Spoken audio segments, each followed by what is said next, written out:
Hello and welcome to episode 8 of my retrospective series on TT Games LEGO video games. If you've not had a chance to watch any of the previous episodes, then they're fully available on our YouTube channel and also via our website lifeinbrick.com. Now, for those of you not familiar, each episode looks back at a specific LEGO game from the past, and I've spent a week playing through it.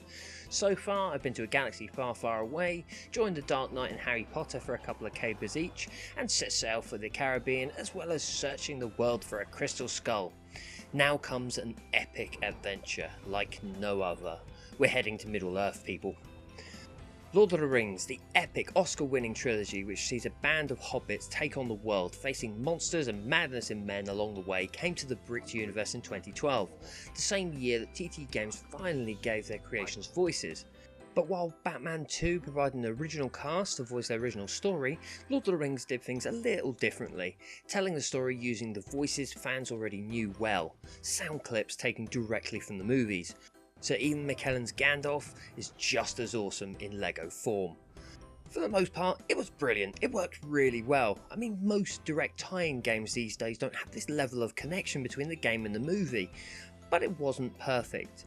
In order to make the story more appealing to LEGO's primary younger target audience, there was a lot of comedy thrown in for good measure. I mean, it's not entirely different from any LEGO game that's come before, but because this was using voices directly from the film, some of the snippets from the movie were taken out of order, and occasionally the background sounds in the clip overshadowed the otherwise brilliant cutscene animation. It's a minor gripe though it is one that sadly does affect LEGO's trip to Jurassic Park, but we'll save that for another day. As one would expect, the story covers the entire trilogy, from a prologue in ancient Middle-earth through to Frodo's triumph at Mount Doom, spoiler alert, and with each epic getting only 6 levels, there's a lot to fit into this game. Now, given Tolkien's books, it wouldn't be a far stretch to say that you could easily have a decent sized video game for each of the 3 stories, and easily pack it out with enough things to do. Despite this, however, you never feel like the game skips out anywhere. The levels perfectly capture the best parts of the respective films and use the seamless and seemingly endless open world Middle-earth to fill in the rest of the story, adding that kind of journey element to the adventure. Speaking of the open world, it's immense. From the Shire to Helm's Deep to Mordor itself, every important location from that Middle-earth map is here to explore, along with collectibles and puzzles scattered throughout. The detail is impeccable. The LEGO reimaginings of these fantasy locations is impressive to say the least. So much fun to explore as well if you are a fan of Tolkien's creation. Now sadly, however, the endless open world can feel a little bit boring at times.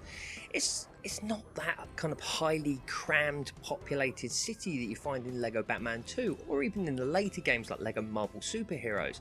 It's a vast open area with small populated locations, and this means that full exploration can get a little bit lonely at times. Luckily, this doesn't impact on the enjoyment of the story, as in terms of distance from where you spawn after each level to where the next one begins, for the most part it's actually really short. Despite the population issues though, it's an environment that is just stunningly beautiful, so it is kind of fun just to go out in different directions on your own. This kind of open world level integration does work really well when you consider the complexities of the story. You've got multiple stories happening in completely different locations, and it's a massive highlight here the way that, you know, you can be just wandering around in open world levels as Frodo and Sam and quickly switch to Aragorn and Legolas. Sorry, I had to say that seamlessly. The levels themselves are wondrously well thought out, striking the tone of the movies perfectly and yet opening up that narrative to expand into a level's worth of playable action. The biggest win for this game over the ones that came before it is how the source material allows for so much diversity in environment.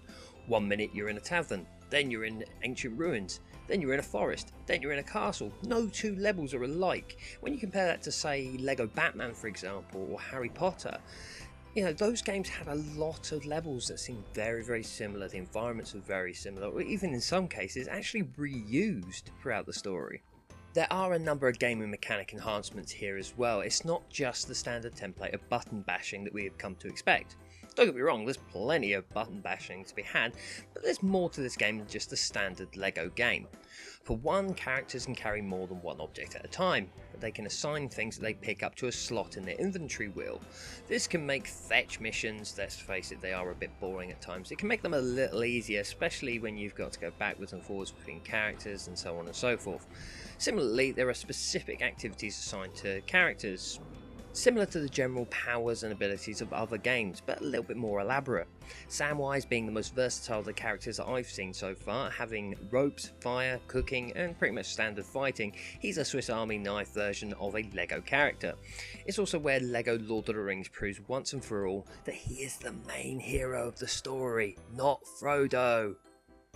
Collectibles wise, and there's plenty to keep the completionist happy and coming back to the story levels, with 10 mini kits shown as treasure chests and a Mithril Blueprint, I'll get onto that in a minute, on every level. Character wise, this game is actually a little bit disappointing, if I must say. I mean, with game after game up to this point upping the number of playable characters, Lord of the Rings actually goes the other way, and despite being a story with the most diverse cast of characters probably in history, it actually drops the number quite significantly. That said, every major character you can think of is still here to play through, even Sauron. Now, going back to what I was saying about Mithril Blueprints, now these are collected throughout the game, and what they do is they allow you to create new weapons and new objects which can be used for other side missions. It sounds a little bit complicated, but it's actually not that difficult, and it's a nice little unique element that makes the journey to 100% a little less tedious. I've already briefly touched on the look of the game, but graphically overall this LEGO Lord of the Rings holds up really nicely considering it's 6 years old. The cutscenes look exquisite and the LEGO environments look like they're plucked straight out of the movie. Audio, aside from obviously the voice acting torn straight from the movies, the epic score from Peter Jackson's creations also features in the game.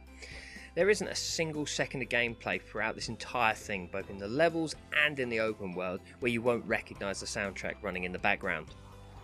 Overall, LEGO Lord of the Rings is not just a bricked up remake, it feels like a homage to the movies and the books, with so much love and attention having gone into making sure that nothing is lost, despite the fact of having to cram in such an intense story into so few levels, 18 in total.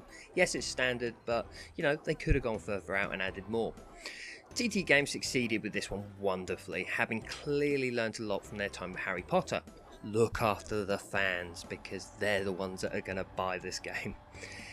Prior to the release of Shadow of Mordor, I would say this was the best Lord of the Rings game that was out at the time. It's still a joy to play, and having blitzed through the story this week, I can now sit down and say I really want to watch the movies. It's just that's all it does. It makes you want to really watch the movies again after having so much fun playing through Middle-earth yourself. Anyway, thank you very much for listening to me ramble on about another LEGO game. As I said, this one I really love, mainly because I'm a fan of the books and the movies. If you are and you haven't had a chance to play this game, I highly recommend it. Followed very closely by the LEGO Hobbit game, which I'll be reviewing in a couple of weeks' time. Anyway, I'll be back very soon with another video. As I said, thank you very much for watching. Please subscribe. Please leave a comment. Give me any feedback, positive or negative, as long as it's it can help me make these videos better, because I want to make them better for you guys. If you want to see some of the other stuff we do, obviously we've got the YouTube channel, but we've also got Instagram. It's at Life in Brick, where we do daily posts. We've also got the website lifeinbrick.com, where you'll find everything that we do, whether it be news, reviews, obviously videos. The Instagram stuff's on there as well, so everything you need to know about us, that's the place to go. Anyway, I'll be back with another episode in this series next week. It will be LEGO Marvel Superheroes, one that I absolutely love and I've been looking forward to going back and playing again. But for now, goodbye.